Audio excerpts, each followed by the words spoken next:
ఇక తర్వాత ప్రజల్లో ఆలోచించడం మొదలైంది. కమ్యూనికేషన్ వ్యవస్థ ప్రతి ఒక్క చేతుల్లోకి మొబైల్ అన్ని వచ్చిన తర్వాత వాళ్ళు ఆడినటువంటి ఇంకొక డ్రామా చూడండి. చంద్రబాబు నాయుడు గారు ముఖ్యమంత్రిగా ఉన్నప్పుడు తన సామాజిక వర్గానికి సంబంధించిన వ్యక్తులను విలువైనటువంటి భూముల చుట్టూ తిప్పాడు.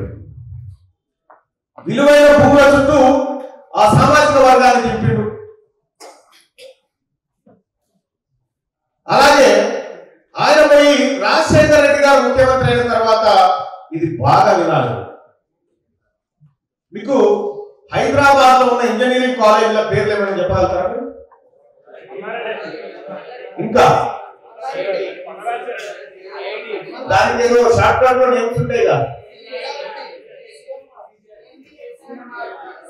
టీకేఆర్ అని ఉంటాయి కదా. అసలు ఏంటి ఇవి ఎట్లా పుట్టుకొచ్చినాయి? ఒక భయంకరమైన నిజాన్ని మీరు వింటే చూడండి.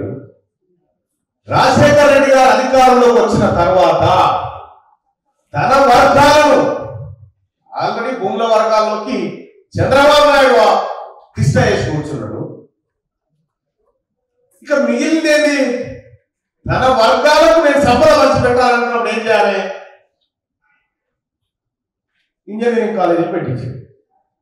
ఈ టీకేఆర్లు పెట్టిన అవే ఏం చేసిరు? Thudi Rama Reddy college, Teegala Krishna Reddy college, Pulla Reddy college, Malla Reddy college, Goji Reddy college, ఇవన్నీ ఎట్లా పుట్టాయి అనుకున్నాం? ఆ రోజు మరి మీకు సంపద ఎట్లా? అలా దాంట్లో కాలేజీలో పిల్లలు చేరాలి కదా.